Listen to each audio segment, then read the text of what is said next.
آپ کسی پیر فقیر کے چکر میں مت رہیے گا کہ ہم کو کوئی وظیفہ بتا دو، کوئی یہ ہم کو وظیفہ بتا دو، ورد بتا دو. نہیں، اللہ کے رسول صلی اللہ علیہ وسلم نے تو بتا دیا ہے. ہاں، ان کے پاس جائیے اور ان سے پوچھئے کہ صاحب میرا دل نہیں لگتا ذکر میں، دل لگے کیسے، وہ پھر آپ کو بتائیں گے. اگر درود پاک پڑھیں. اللہم صلی علی محمد وعلی آل محمد کما صلیت علی ابراہیم وعلی آل ابراہیم انک حمید مجید.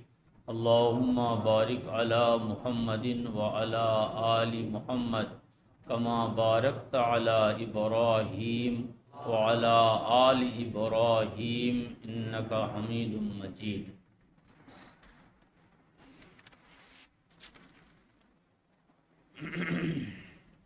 دیکھیے، اللہ عز و جل کا ہزارہ احسان اور شکر ہے کہ اس نے ہمیں وہ لمحات عطا کیے ہیں جن میں ہم سب بیٹھ کر اپنی رب کی عطا، بخشش، مہربانی اور کرم و بندہ نوازی کو یاد کر سکیں. یہ اللہ عز و جل کا بہت بڑا احسان ہے کہ بندہ اس کی جو نوازشیں ہیں وہ اس کو یاد کرتا رہے.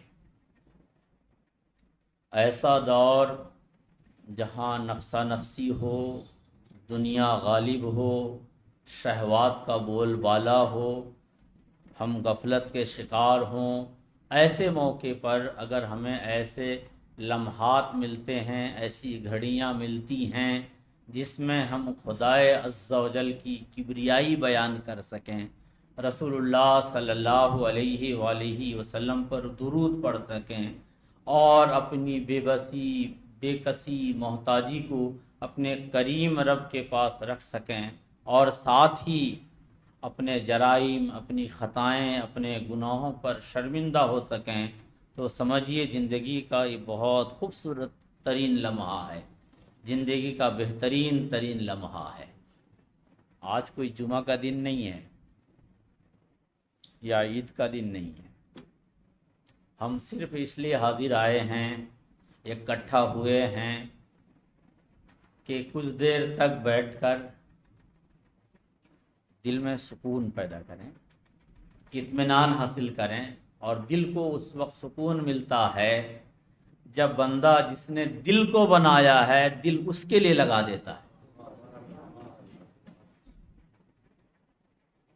اس لیے سب کام اور ساری چیزیں اپنے ٹائم سے ہوں گی، بالکل پریشان ہونے کی ضرورت نہیں. بہت زیادہ وقت آپ کا لیا نہیں جائے گا.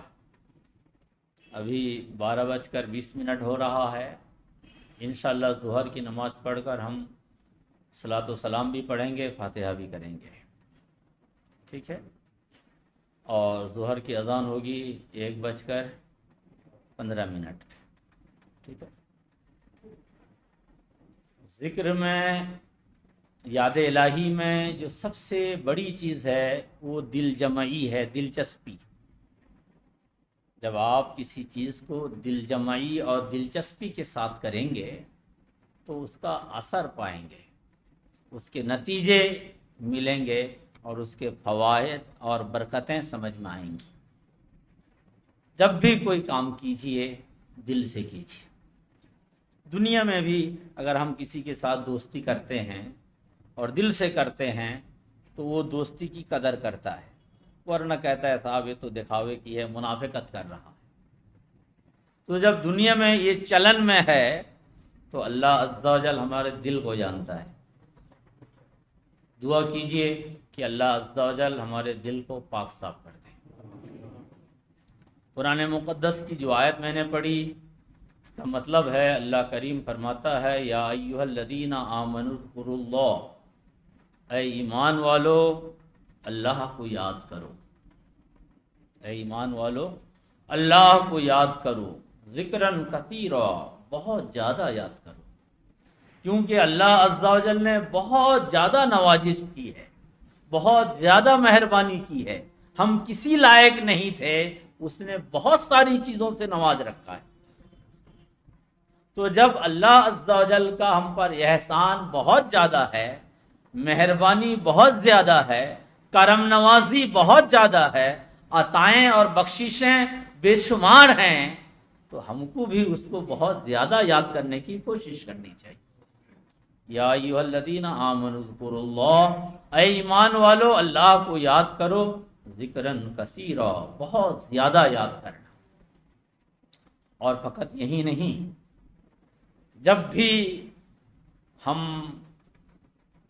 بات کریں، کہیں نکلیں جائیں، کسی کام کی شروعات کریں، کسی کام میں مگن ہوں، تو اللہ کو یاد کرتے رہیں۔ ایک حدیث ہے، اللہ کے رسول صلی اللہ علیہ وآلہ وسلم فرماتے ہیں، افضل الذکر لا الہ الا اللہ، افضل الدعاء الحمدللہ، یعنی ذکر میں سب سے بہترین ذکر لا الہ الا اللہ، لا الہ الا اللہ، لا الہ الا اللہ، اللہ کے سوا کوئی معبود نہیں، اللہ کے سوا کوئی پالنہار نہیں، اللہ کے سوا کوئی رب نہیں، اللہ کے سوا کوئی مالک نہیں، الحمدللہ، تمام خوبیاں اللہ کو۔ آپ کہیں کوئی بات کرنے کے لیے کھڑے ہوں تو سب سے پہلے کہیں الحمدللہ، یعنی جو کچھ میں کہنے جا رہا ہوں اس میں میرا رول نہیں، میرے رب کی عطا ہے۔ جو کام میں کرنے جا رہا ہوں اور اس میں جو کامیابی مل رہی ہے اس میں میری کاوش تو ہے، مگر کامیابی اس کی طرف سے ہے۔ اللہ نے آپ کو کوئی نعمت دی ہے، آپ سے کسی نے پوچھا آپ کو اللہ نے کتنے بیٹے دیے ہیں، کہا الحمدللہ 2 بیٹا ہے، 1 بیٹا ہے، 3 بیٹے ہیں، 4 بیٹے ہیں۔ اللہ نے آپ کو کتنی بیٹیاں دی ہیں، 1 بیٹی ہے، 2 بیٹی ہے، 4 بیٹی ہے۔ اللہ نے آپ کو، آپ کے ماں باپ زندہ ہیں، الحمدللہ ہمارے ماں باپ زندہ ہیں، اللہ آپ کے ماں باپ صحت مند ہیں، الحمدللہ صحت مند ہیں، آپ کے بیوی بچے اچھے ہیں، الحمدللہ۔ تو یہ جو الحمدللہ کی کثرت ہے یہ آپ کے دین کو بھی بنا دے گی اور آپ کی دنیا کو بھی خوبصورت کر دے گی۔ افضل الدعاء الحمدللہ رب العالمین، الحمدللہ بہترین دعا ہے۔ اور جب الحمدللہ الحمدللہ تمام خوبیاں اللہ کی، تمام خوبیاں رب کی، جب آپ اس کا ذکر کرتے رہیں گے، یعنی اپنی عادت بن جائے گی، اپنی فطرت بن جائے گی، جب بھی آپ بولو گے الحمدللہ تو اللہ تعالیٰ آپ کو بھولے گا نہیں، اور اللہ تعالیٰ ویسے بھی بھولنا سے پاک ہے۔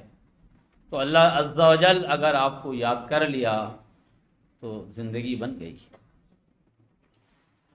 تو افضل الذکر لا الہ الا اللہ، افضل الدعاء لا الحمدللہ۔ پہلے ہم ایک حدیث پڑھتے ہیں، عن زید بن ارقم رضی اللہ تعالی عنہ ثم قال اما بعد، الا ایھا الناس انما انا بشر یوشک ان یأتینی رسول ربی فاجیب وَأَنَا تَارِكٌ فِيهِ الثَّقَلَيْنِ أَوَّلُهَا كِتَابُ اللَّهِ فِيهِ هُدًى وَالنُّورُ فَخُذُوا بِكِتَابِ اللَّهِ وَاسْتَمْسِكُوا بِهِ فَحَدَّثَ عَلَى كِتَابِ اللَّهِ وَرَغَبَ فِيهِ ثُمَّ قَالَ وَأَهْلُ بَيْتِي اذْكُرُكُمُ اللَّهُ فِي أَهْلِ بَيْتِي اذکرکم اللہ فی اہل بیتی۔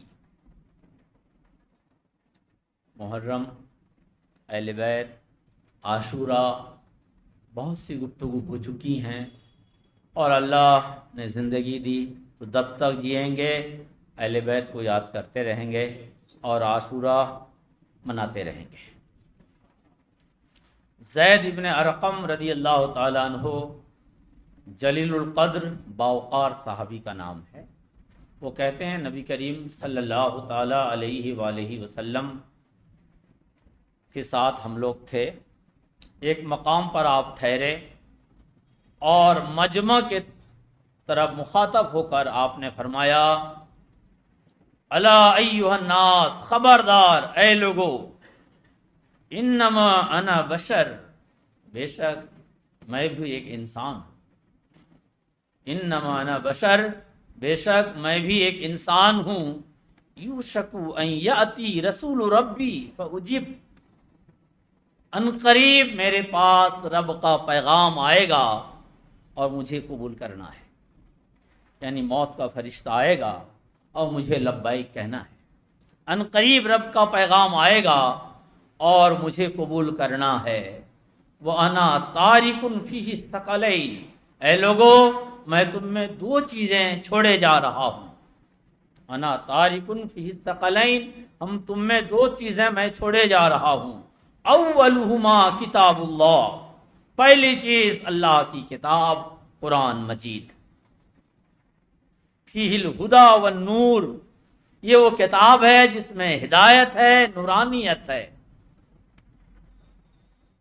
فخذوہ بکتاب اللہ، تو اللہ کی کتاب پر سختی سے عمل کرو، وَاسْتَمْسِكُوا بِهِ، اور مضبوطی سے اس کو پکڑ لو، فَحَدَّثَ عَلَىٰ کتاب اللہ، اور رسول اللہ صلی اللہ علیہ وسلم بار بار اپنی امت کو، اللہ کے بندوں کو اللہ کی کتاب کے لیے ابھارتے رہے، شوق دلاتے رہے، وَرَغَّبَ فِيهِ، اور رغبت دلاتے رہے۔ زید ابن ارقم رضی اللہ تعالیٰ عنہ کہتے ہیں رسول اکرم صلی اللہ علیہ وآلہ وسلم نے ایک مقام پر ہم سے مخاطب ہوئے اور فرمایا میں بھی اللہ کا بندہ ہوں، اللہ کا پیغام آئے گا، میں لبیک کہوں گا اور تم سے رخصت ہو جاؤں گا، مگر تم میں دو چیز چھوڑے جا رہا ہوں، پہلی چیز اللہ کی کتاب، فرمایا یہ اللہ کی کتاب وہ ہے جس میں ہدایت ہے، نورانیت ہے، دل کے اندھیرے پن کو کتاب دور کر دیتی ہے اور ہدایت کا راستہ دکھاتی رہتی ہے، تم اس کو مضبوطی سے تھام لو اور اس کے ہر حکم پر سختی سے عمل کرو۔ فحدث علی کتاب اللہ، اور بار بار اللہ کی کتاب کے تعلق سے اللہ کے بندے کو ابھارتے رہے، شوق دلاتے رہے کہ ہر حال میں اللہ کی کتاب سے محبت کرو، اس پر عمل کرو، اور رغبت دلاتے رہے۔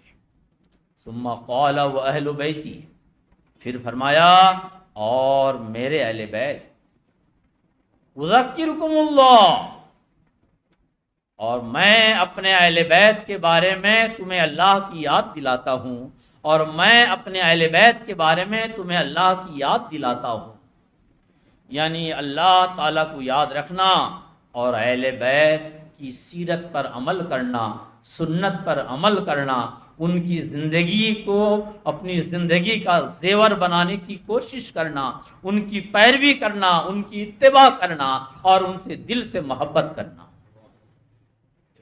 کتاب چھوڑ کر جا رہا ہوں، اہل بیت، اذکرکم فی اہل بیتی، کئی بار آپ نے اس جملے کو دہرایا، میں اللہ تعالیٰ کو اللہ تعالیٰ کی یاد دلاتا ہوں اہل بیت کے بارے میں، اللہ تعالیٰ کی یاد دلاتا ہوں اہل بیت کے بارے میں۔ اور الحمدللہ اہل بیت کی جو زندگی ہے نا، ان کی تربیت رسول اللہ صلی اللہ علیہ وآلہ وسلم نے کی ہے۔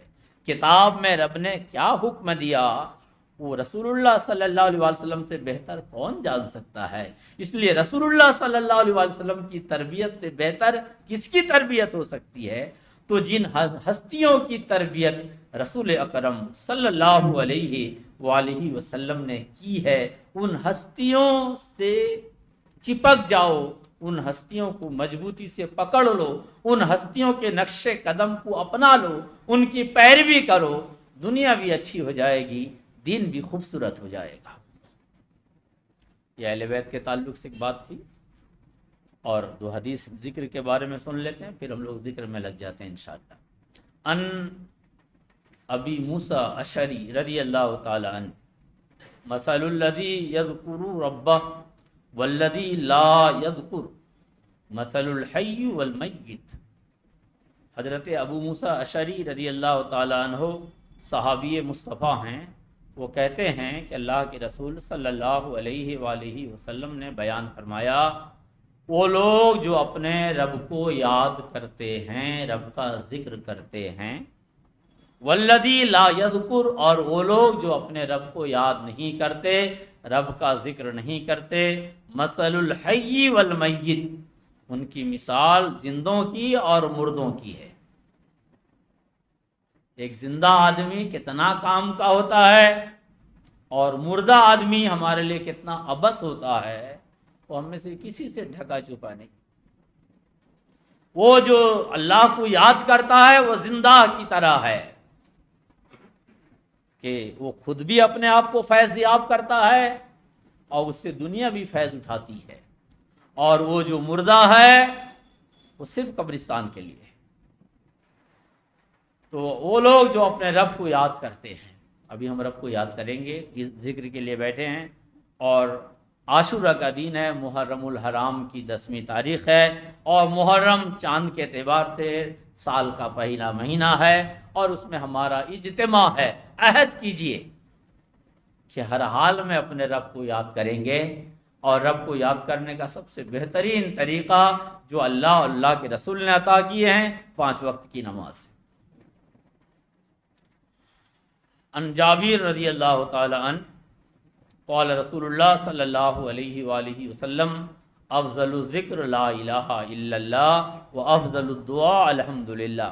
جو ابھی میں نے پہلے سنایا کہ سب سے بہترین ذکر لا الہ الا اللہ، اس کا مطلب ہوتا ہے اللہ کے سوا کوئی عبادت کے لائق نہیں، اللہ کے سوا کوئی بندگی کے لائق نہیں، اللہ کے سوا کوئی پالنہار نہیں، اللہ کے سوا نفع اور نقصان کا مالک کوئی نہیں۔ اس لیے التجا اسی سے کیجئے، گڑگڑائیے اسی سے، روئیے اسی سے، ملاجات اسی سے کیجئے، مانگیے اسی سے، اور اپنا سب کچھ اسی کے نام پہ لٹائیے۔ ایسا کریں گے دن مضبوط ہو جائے گا۔ اور عادت ڈالیے، لوگوں کی عادت ہوتی ہے جب وہ مشکلات میں ہوتے ہیں نا، جو ان کی عادت ہوتی ہے وہ نکلتا ہے۔ کبھی کبھی ہوتا کیا ہے کہ جب ہم یہ سنتے ہیں کہ کسی کو گالی دینا، برا بھلا کہنا، مادر پیدر کی کرنا بہت بری بات ہے، تو ہیں تو مسلمان، پڑھے تو لا الہ الا اللہ محمد رسول اللہ، احساس ہوتا ہے کہ نہیں یار ہم کو گالی نہیں دینا چاہیے، برا بھلا نہیں کہنا چاہیے، لوگوں کو اذیت نہیں دینا چاہیے، لیکن وہ جو عادت پڑی ہے فوراً نکل گئے۔ تو جس طرح یہ عادت بگڑی ہے ویسی اچھی عادت بنائیے کہ جب بھی موقع آئے زبان سے نکل جائے لا الہ الا اللہ، لا الہ الا اللہ، لا الہ الا اللہ۔ خدا کرے یہی عادت ہماری کام آ جائے، اور جب روح نکلے اس وقت زبان سے جاری ہو جائے لا الہ الا اللہ، لا الہ الا اللہ محمد رسول اللہ عز و جل و صلی اللہ علیہ وآلہ وسلم، تو سمجھیے بیڑا پار ہو جائے گا۔ یہ میں نہیں کہہ رہا ہوں، اللہ کے نبی صلی اللہ علیہ وسلم نے فرمایا۔ ان کو اندر لے آئیے بھائی۔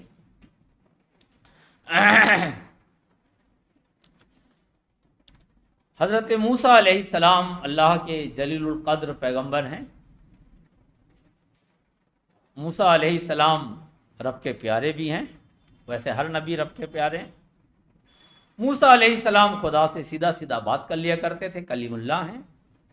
موسیٰ علیہ السلام نے کہا ہے میرے رب میں تجھ کو یاد کروں ایسا خاص ورد تو مجھے دے دے۔ اے رب میں تجھے یاد کروں خاص ورد مجھے دے دے۔ ظاہر سی بات ہے جو موسیٰ علیہ السلام کا اپنے رب سے لگاؤ تھا، آپ یہ بات کہنے کے زیادہ حق بھی رکھتے تھے۔ کہا ہے میرے رب مجھے وہ کلام عطا فرما جس کلام سے میں تجھے یاد کروں تو خوش ہو جائے۔ رب عز و جل نے فرمایا لا الہ الا اللہ، لا الہ الا اللہ۔ سیدنا موسیٰ کلیم اللہ علیہ السلام نے فرمایا اے میرے رب یہ وہ کلام ہے جو ہر خرد و کلام، ہر چھوٹے بڑے، ہر عام و خاص پڑھتے ہیں۔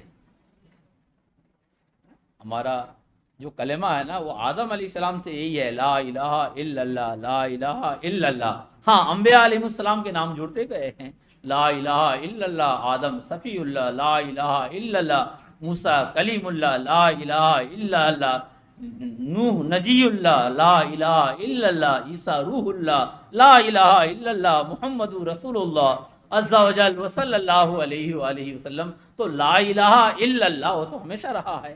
تو موسیٰ علیہ السلام نے کہا اے میرے رب یہ کلام ایسا ہے جس کو تو ہر عام و خاص پڑھتے۔ رب عز و جل نے فرمایا میرے پیارے یہ کلام لا الہ الا اللہ